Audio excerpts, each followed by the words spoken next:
Саламатсыздарбы достор? Ман күн барыңыздарга салам. Бүгүн дем алыш. Дем алышка карабай түз эфирге чыгууга аргасыз болуп атам. Муну саламаттык сактоо министрлиги көрсүн. Урматтуу достор, белгилеп койгула. Үн чыгып атабы?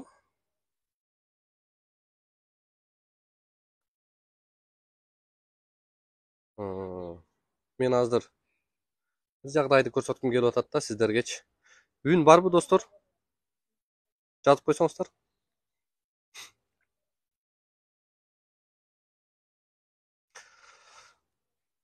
Үн бар окшойт. Урматтуу достор, мен турган жерим мына өзүм номер 2 төрөт үйү Бишкек шаарына жайгашкан. Эми калп айтпайын, урматтуу туугандар, бул төрөт үйүнөн кайрылгандардын аягы эч бир тыйылбай койду бизгечи. Мен бүгүн ушул жакта келинибиз төрөдө эле. Анан ошонун кабар алганы, эсине тамак аш жеткизгени келгенбиз. Анан келсек, бир акыбалга дуушар болуп атам да. Мына сууктун абалын караңыздар, мына эшикте мындайча айтканда ит өлөт. Эшикте ит өлөт. Ызгар, суук. Бул суукта кантип эшикте жүргөндү мындай ар бириңиздер ойлонсоңуздар керек да.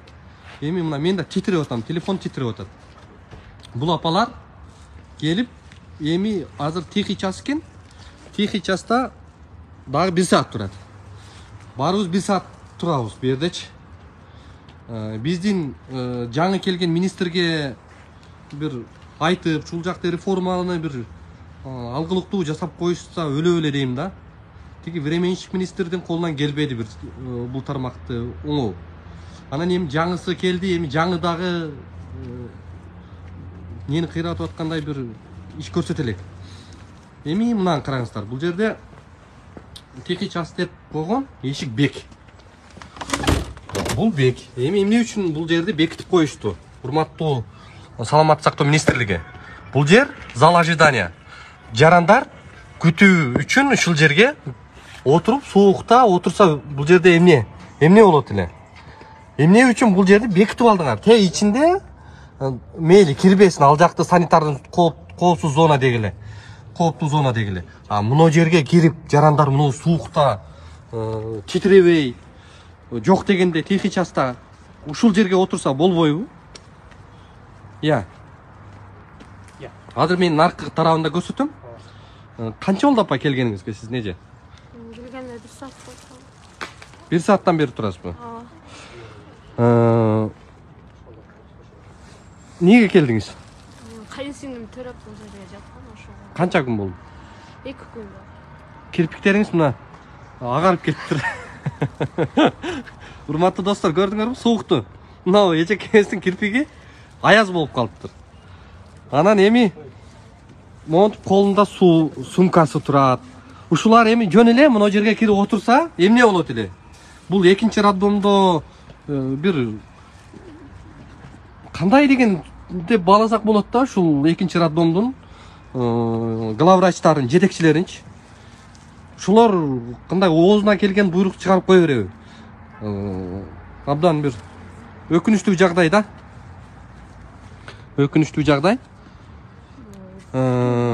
Эми министрге айтып койгулачы достор, ушул жерди ачып койсун азыр. Ушул жерде ушул апалар, ушул төрөгөн үй бүлөлөрдүн туугандары келип отуруп турсун, ошого уруксат бергиле деп министрден сураналы деп ушул түз эфирге чыгып атабыз да. Сиз кимге келдиңиз булайке? Аты жөнүңүз кандай? Менин атым Жайлообек. Келинчегиме келгем, келинчегим төрөп. Качан төрөдү? Түндө саат 10-да төрөгөн. Ошондон азыр реанимацияда болчу.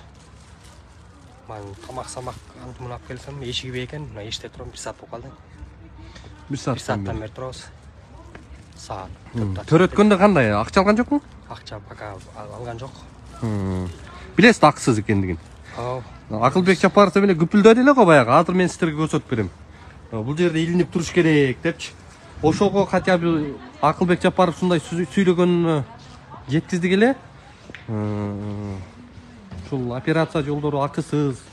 Бизде ушундай 6 жашка чейинки балдар акысыз деген элементардуу бир көрүнүштөрдү. Ошого да өлүп талып эме болуп кетишкен. Апа, сиз канча болду келгениңизге? 1 saat болуп калды. Үшүрүңүзбү? Ооба да. Эми жүрүңүздөр, те астына наркы тарабына барып отуруп туралы, ошол жактан мен аштырдым. Ошол жагына барабыз. Монтип биздин жарандар ар бир айнекке барып такылдатып, суугунда ушундай эме болуп атат. Бул медицина тармагы кандай кылса оңолот, эмне кылса оңолот, булар качан бир адам болот да.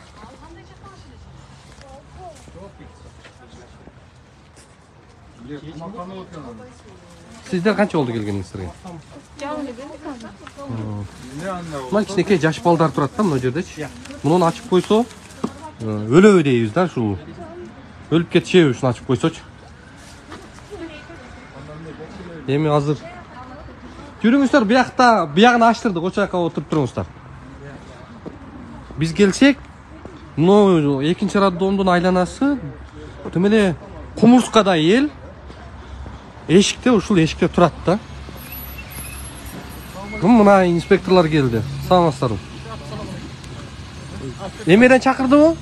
Больницадан. Жүрүңүздөр, жакшы экен аябай. Биз келсек, ушул милицияны чакырыптыр тиги эмелер. Бул ушул экинчи роддом.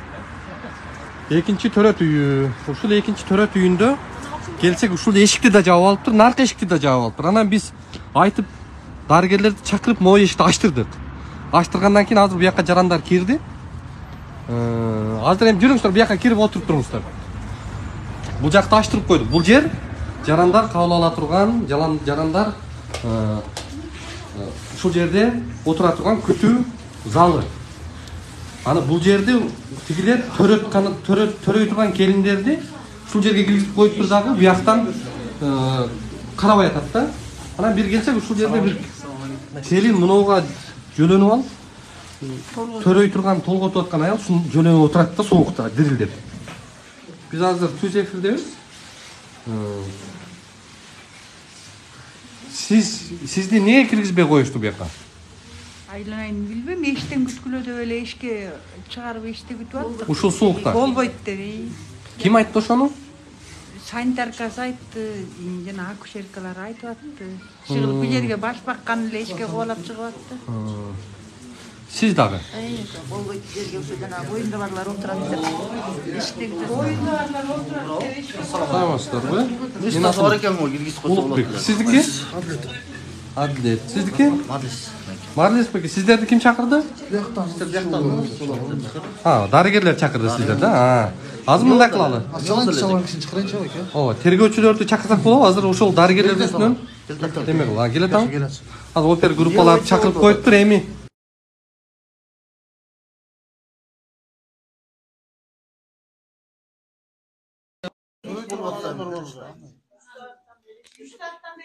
Jurnalist kelgandan keyin ochishdi. Ana bu bola kelib shu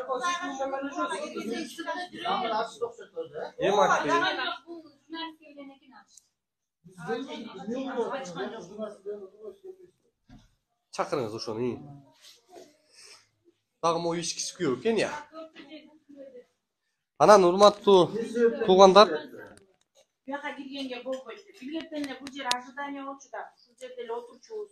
Eshikdan kutaysiңер deb buyoqqa taqib kirgizgan jo'q. O'sha to'g'ib turdik da, bu joqqa elib qolib mana yetib qoldik. Anday uzuvchi mushtаш bo'lgan jo'q bu yerda, o'sha эле. Eshikda to'g'ib turgan zo'r uchun qanana bu bizga kirgizib qo'yishdi. урматтуу достор, баягы Акылбек Жапаровдун күпүлдөгөн сөзүн билесиңерби? Ай министр, мамлекет 37 миллиард жылына медицинага акча бөлөт. Медицинада биз мамлекет камсыздаган акысыз кызматтар бар. Мына төрөттөн баштап жана башкасына чейин деп биз баарын пропаганда кылганбыз.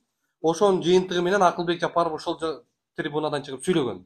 Министр ошол жерден кекитип, зекетип министрге катып айткан. Анан ошондо министр макул илебиз деген. Анан керісінше ушул жакта информационный кылып таблого илип койгула. Эмнелер бизде акысыз депчи. Карагыла, бул жерде информациясында эч бир акысыз көрсөтүлө турган кызматтар жок дейт үкмөт. Булардын не кереги бар эми? Мынакка управление терроризм боюнча управлениянын эмесин коюп койду. Номер. Бул жака кайсы террорист келет мисалы? Бул жактагы эң чоң террористтер бул ушу дарыгерлердин напсысы болуп атат да, ошолордун коррупция жөнүндө эмесин айтпай илбейби андан көрө, чынбы?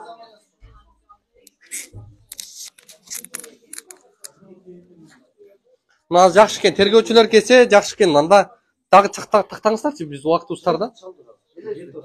Келсе ошолорго арыз жазалы, мына жарандарды кабыл албай аткандыгы, бул жакка келип дежурный врач алып барып, могу тамактарды тийиштүү палаталарга жеткизиш керек эле. Булар эми келди, суукта дирилдеп, канча саат күтөт дагы. Экинчи роддомдун главврачы ким? Бул кандай эми бул асмандан түшкөн адам? Сизди кабыл албай атабы дагы деле? Чыктыбы, айттыбы? 4-кө чейин күткүлө дейт. 4-кө чейин күтүш керек экен. 1 саатта. Мынакей. Ушул медсестра жана биз келгенде аябай одоно сүйлөп эшикке чыккыла деп койгон. Өздөрү монтип көйнөкчөн жүрүшөт ичинде. Эшикке бир 10 мүнөт ошолорду коюп койсо кандай болот эле, анан түшүнөт эле да. Ошо көйнөкчөн дирилдетип ичине суукта коюп койсоң, анан алардын үшөөгөнүн, анан алардын ушул жарандарды сыртка кууп чыккандыгын көрсөк болот да.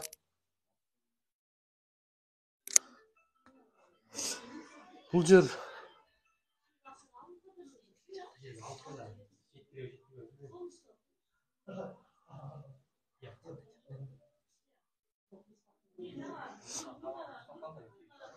бул жакка да